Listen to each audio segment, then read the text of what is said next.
ప్రజా రామా పూర్వా సంధ్యా ప్రవర్తతే ఉత్తిష్ట నరశార్దూల కర్తవ్యం దైవమాన్నికం.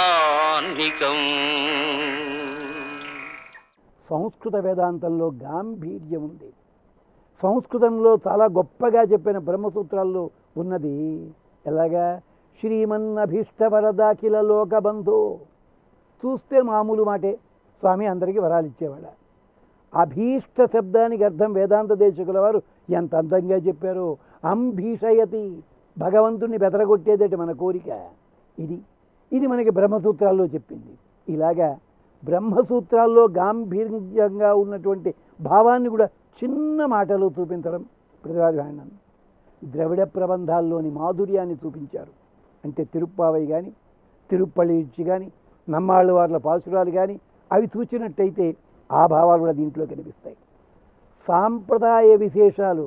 తెల్లారిందనగానే ఆకాశగంగ నుంచి తీర్థం పట్టుకొస్తున్నారయ్యా, నీకోసం వస్తున్నారు, నీకోసం దేవతలంతా వచ్చారు. సాంప్రదాయ విశేషాలు చూపిస్తున్నారు.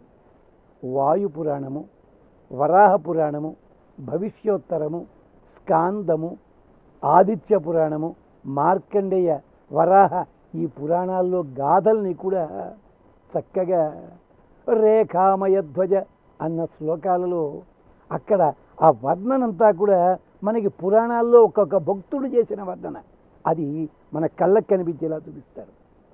చమత్కారాలు ఉంటాయి, సరదాగా మాటలు. ఏమిటి? ఉత్తిష్టోత్తిష్ట గోవింద, ఉత్తిష్ట గరుడ ధ్వజ, ఉత్తిష్ట కమలాకాంత, ఉత్తిష్ట త్రైలోక్యం మంగళం గురు. ఇన్నిసార్లు ఉత్తిష్ట అనాలా? దీంట్లో చమత్కారం ఉంది, అక్కడ మాట్లాడుకుందాం.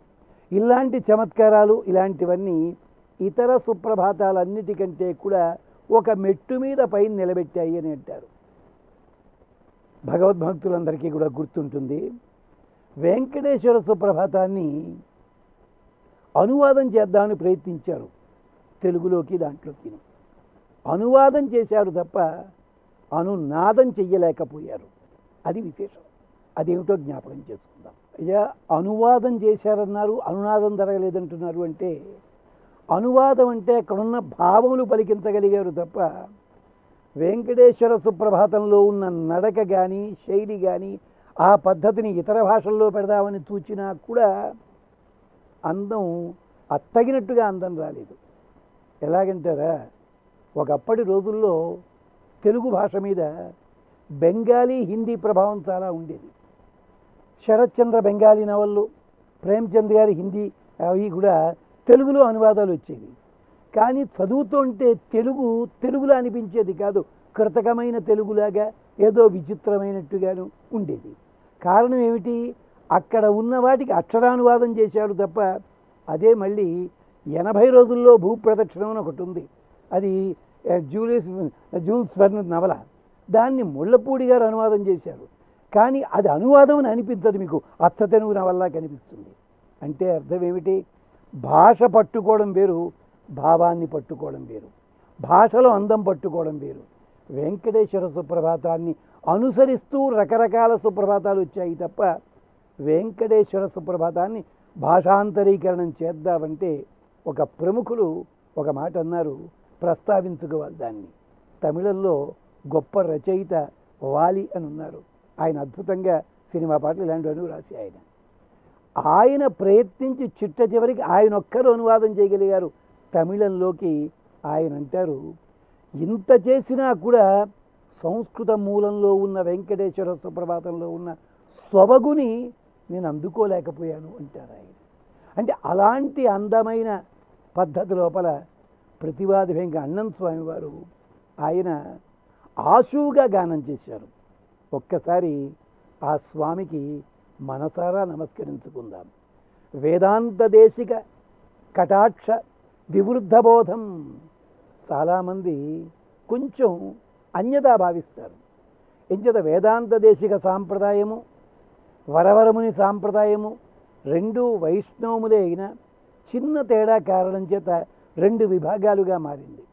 2 విభాగాలుగా మారినా రెండూ కూడా విశిష్టాద్వైత సిద్ధాంతమే వైష్ణవ సిద్ధాంతమే.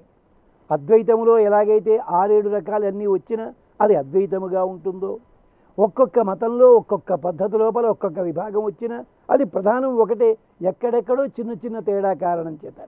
ఈ పెద్దలు వేదాంత దేశకుల దగ్గర కాంతోపయంత్రమునినా కరుణైక పాత్రం, వరవరమునులు వారి కరుణకి పాత్రులైన వారు, వత్సాన్వవాయం అనవద్య గుణైరుపేతం, శ్రీవత్సకులములో జన్మించిన వారు, గోత్రములో జన్మించిన వారు, భక్త్యా భజామి పరవాది భీకరం పరవాది భయంకరార్యం, ప్రతివాది భయంకరులైన స్వామికి మేము నమస్కరిస్తున్నాము.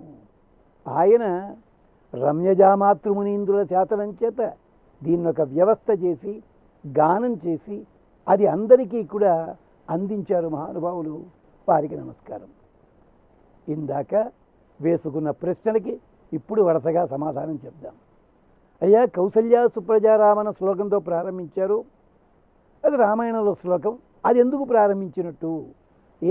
మిగిలిన శ్లోకాలు ఇంత గొప్పగా రాయగలిగిన ఆయన ఆ శ్లోకం మాత్రం విడిగా రాసుకోలేరా? దాని అర్థం అది కాదు. దానికి సమాధానం చెప్పుకుందాం. భగవంతుడు నిద్రించడు అన్నారు కదా, నిద్రించని భగవంతుడి తత్వం కోసం ఇలా సుప్రభాతం అవసరం ఉందా అని అడిగాం మనం. అన్నమయ్య ఇదే మాట చెప్తాడు. నీకు రేయి అన్నాడు, పగలన్నాడు, కందుల సూర్యచంద్రుడు ఉండగా అన్నాడు. నువ్వు రాత్రి పగలు ఉంటావు కదా, నువ్వు ఒక కన్ను మూసినట్టయితే చంద్రుడు కనిపించడు కనుక సూర్యుడు ఉన్నాడు కనుక అది పగలంటాము, ఇంకో కన్ను మూసినట్టయితే అది సూర్యుడు ఉండడు కనుక చంద్రుడు అంటాము. 2 కళ్ళు నీకెక్కడ రాత్రి, నీకెక్కడ నిద్ర, యోగ నిద్రలో ఉంటావు కదా అన్నాడు. అంటే భగవత్తత్వం అనేది ఇలాంటి భావనకి లొంగనిదది. సమాధానం ఏమిటంటే భగవంతునికి నిద్ర లేని మాట నిజమే. భగవత్తత్వము కాలానికి లొంగదు. నచ కాలవై తత్ర ప్రభు నచ కాలవశానుగా, కాలానికి లొంగనివాడు పరమాత్మ. కాలం అన్నది అక్కడ శాసించదు భగవంతుణ్ణి. దీన్నే పట్టుకున్నట్టయితే కౌసల్య సుప్రజారామ చెప్పిన శ్లోకంలో ఒక విశేషం ఉంది. అక్కడ ఆ రామచంద్ర స్వామికి అంతకు ముందే విశ్వామిత్రుడు అతిబలా విద్యలు ఇచ్చాడు కదా. ఆ విద్యా ప్రభావం చేత నిద్ర అన్నది రాకుండా ఉండాలి కదా, నిద్ర జయించవచ్చు కదా. మన నిద్రపోయాడు ఏమిటండి అని అంటారు చాలామంది. మేము చాలా గొప్పగా ప్రశ్న వేశామని. నిద్రని అవసరమైనప్పుడు ఆపగలగడానికి అది తప్ప నిద్రపోకుండా ఇదే స్తోత్రం చదువుకుంటాడే కుదరదు. అక్కడ అలాంటి స్వామి మానవుడిగా వచ్చాడు కనుక నిద్రపోతుంటే ఈయన మెళకువ తెప్పించాడు. ఇది కథ.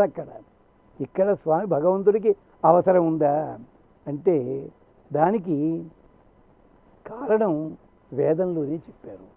కాలాఖ్య శక్తి భగవంతుణ్ణి మేలుకొలుపుతుంది. మేలుకొలుపు అంటే నిద్రపోతున్న వాడిని మేలుకొలుపు అంటున్నారు మీరు. కానీ మేము చాలా చోట్ల మనం మేలుకొలుపు శబ్దం వాడుతున్నామే. అంటే అర్థము మేలు జరిగేలాగా నించేత ప్రయత్నింపజేయడము. హనుమంతుడు నిద్రపోవటంలే, జాంబవంతుడు మేలుకొల్పాడు. అతనిలో ఉన్న ఉద్దేశాన్ని మేలుకొల్పడం నిద్రపోతే కదా, లేదు. అంటే ఎవరు ఏ పని ఎలా ఎప్పుడు చేయగలరో తెలిపేలా చేసేది కనుక దాని పేరు మేలుకొలుపు తెలుగులో ఉన్నమాట.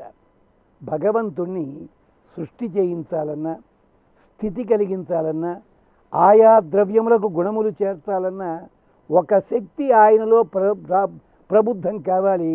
అది కాలాఖ్య శక్తి. ఆ కాలాఖ్య శక్తి ప్రేరణ చేస్తుంది. అదే సుప్రభాత విధానము అంటుంది వేదము. ఇలాంటి సుప్రభాత స్తోత్రానికి సంబంధించి మేలుకొలుపు అంటే ఏమిటి, దేనికి చెప్పడానికి తైత్తిరీయ నారాయణంలో ఒక మంత్రం ఉంటుంది. ఉత్తిష్ట పురుష హరిలోహిత పింగళాక్ష అంటే భగవంతుడు నిద్రపోతున్నానని అర్థం. మరి ఉత్తిష్ట శబ్దం ప్రయోగించాం కదా, ఉత్తిష్ట గోవింద అన్నట్టుగానే ఉంది కదా. అంటే దాని అర్థం అది కాదు. ఎర్రటి తామరల వంటి విశాలమైన కన్నులు కలిగిన స్వామి మెళకువ తెచ్చుకో అంటుంది. అంటే సుప్రభాతం అక్కడ ఉన్నది. అంటే ఏదో ఒక కాలాఖ్య శక్తి ఆయన్ని మెళకువ తెచ్చేలా చేస్తుంది, ప్రేరేపణ కలిగిస్తుంది. అధర్వణ వేద మంత్రం కూడా ఇలాంటివి 5-6 కనిపిస్తాయి. మనం అందరము నిద్రపోతున్నప్పటికీ ఆయన యోగ నిద్రలో ఉండి మనల్ని రక్షిస్తాడు. అలాంటి స్వామికి ఆయన కర్తవ్యాన్ని గుర్తు చేయడమే ఇక్కడ సుప్రభాతము అని అంటారు పూర్వాచార్యుల వారు. కౌసల్యా సుప్రజా రామా పూర్వా సంధ్యా ప్రవర్తతే ఉత్తిష్ట నరశార్దూల కర్తవ్యం దైవమాన్నికం.